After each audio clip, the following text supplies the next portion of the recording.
Hello, Izumi Nation. I'm still sick, Rena's still sick.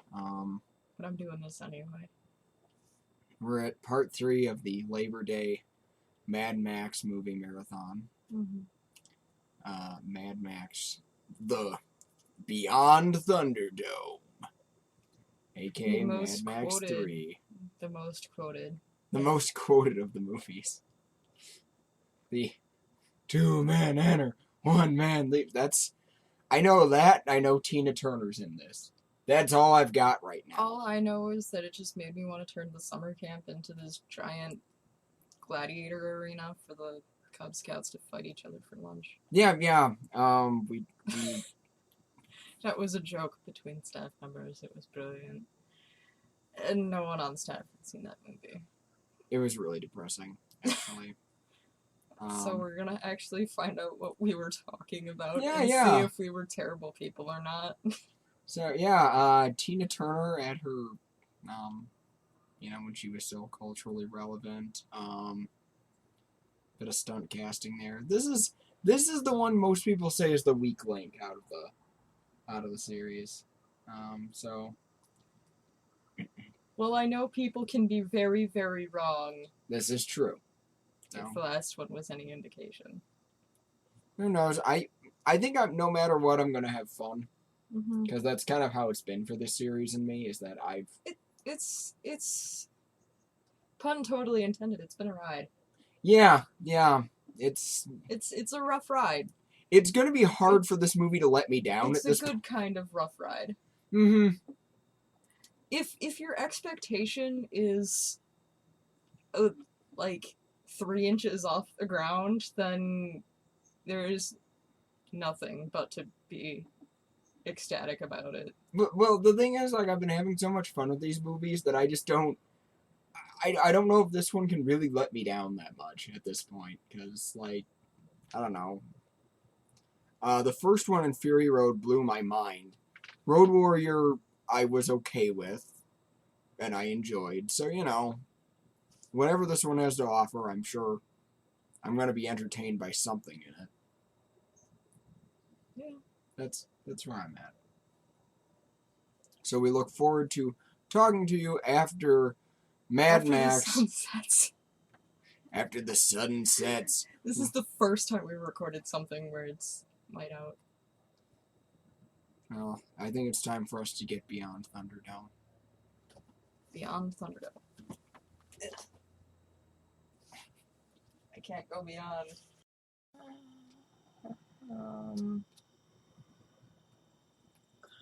What did I just watch? I'm pretty sure we, apparently watched something called Mad Max. I guess. We just watched Beyond Thunderdome. Mad Max Beyond Thunderdome. Oh, you couldn't even see my hand. I did it. Mad Max Beyond the Realm of My Caring. This was bad. This was the bad movie in the series. Like, I thought I was going to get Dark Knight Rises, but I ended up getting Spider-Man 3. Yeah, no. Well, here's the thing. Dark Knight Rises... I think Spider-Man 3 was good in comparison, though. Everyone likes Dark Knight Rises. They're just wrong. But no one likes this movie, and I know why now. I feel like I got the weird sequel to Hook, but also got a weird precursor to, what was that movie that I was saying? It was like a weird sequel to Wild Wild West at the same time. Yeah, there was this weird kind of Hook Lost Boys thing going on. This was Mad Max for kids. This is the only movie in the series that was rated a PG-13. And I can't help but wonder if this was the studio thinking, oh, well, we could make more money if kids went to see it, so let's pander to kids. So Warriors of the Lost World is now Mad Max 3? I would rather watch Warrior of the Lost World without Mystery Science Theater commentary than this again. I got up how many times? I lost count.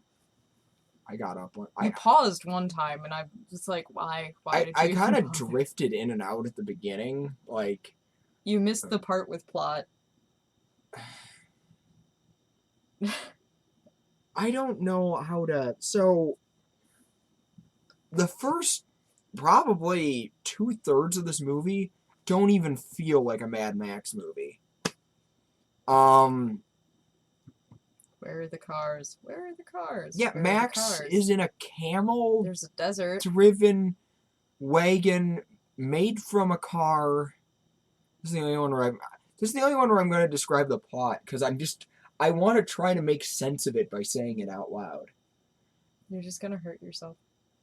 And this guy and his little kid show up in an airplane, steal his cart. He goes to the town where they went to, which is run by Tina Turner, who cannot act. Who cannot act at all. And when you compare her to Toe Cutter and Humongous, she's a bad villain on her own, but when you compare her to those two, she is so much worse.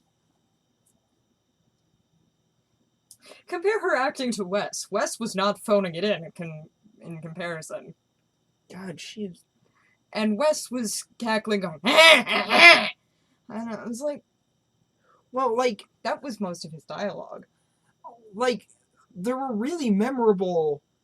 There's a lot of memorable side villains in Mad Max and in Road Warrior and in Fury Road. And in this, you have awful Tina Turner and then like her Kabuki henchman. guy. Yeah, she's got the Kabuki guy who just will not effing die. Oh, the violence in this movie has like no consequences.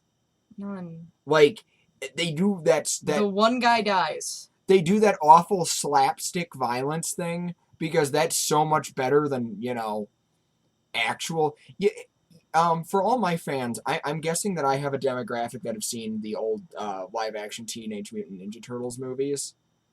And it felt a lot like that to me, where in the first one, they let the turtles use their trademark weapons. And then in the second one, because parents groups complained, they didn't use weapons, so they just used whatever blunt object. Look, I have a ruler. Yeah, because hitting someone with a blunt object is so much better than cutting them with a sword. And right next to it, I literally have a lightsaber and a katana. Yeah, but that's exactly what it was like in TMNT 2, which, by the way, is just a god-awful movie. TMNT 1 is actually worth your time. Anyway, TMNT is not what we're talking about right now. Then the Thunderdome, the actual Thunderdome itself... Lasted 10 minutes. Yeah, it's only in the first third of the movie, and it never comes into play again. When it says Beyond Thunderdome, they're not kidding, because most of it is after that scene. So then Max escapes, except he doesn't escape. Tina Turner is like going to this gladiatorial fight, and he's like, okay, kill this guy. Now think about how many people Max has killed in the last 2 movies, and then he's like, well, I cannot in good conscience kill some random guy I've never met before. He left dudes to die who did literally nothing to him in the previous movie, and now he's like, oh, I can't kill this guy. In the first movie, he got in his car with the V8 engine for the first time, and you know what he did? He caused a massive traffic accident that killed like 10 people. Uh-huh. And they just brushed it off. Yeah. Max is supposed to be mad, not just angry, but he's supposed to be kind of crazy. Nope, in this, he can't bring himself to kill a guy, so Tina Turner, instead of, killing him, just sends him out into the desert where he finds the effing Lost Boys. Who can't speak in complete sentences. So you hang out with them for what felt like forever. That was the entire rest of the movie. Until they go back to Tina Turner land for no good reason. And why did they have to rescue the short person? What was his I have no idea. part? Why did they need they rescue a short person, and then they have a train chase that's like a dumb slapstick version of the awesome chase scene from Road Warrior. Like, if you ever wanted to see like a really dumb kiddie fight version of the Road Warrior chase scene, that's what the last third of this movie is. Then the Lost Boys and the short person get away in the same plane that jacked Max earlier in the movie. Max kills a couple of Tina Turner's dudes, and Tina Turner's like, "Ha!" and she just leaves. Then Max just leaves. Then the Lost Boys populate Sydney. Yeah, they find Sydney, Australia, and it's this desolate wasteland. And I'm like, okay, wait a minute. You just went out of your way to be all dark and unpleasant. I mean, to go slapstick, and now you're going dark and unpleasant with the ending? Screw you too, movie. It's just terrible. I need to watch something good. I'm up for watching Fury Road again. That would cleanse my freaking palate. Let's put it in and just kind of forget that happened. I'd like to forget a lot of... Good God. So yeah, I think what hurts this movie most, though, because I want to wrap up my thoughts on this movie. What hurts this movie most is that when it came out, it was preceded by two really good movies, and now the problem has compounded because now it's surrounded on both sides by good movies.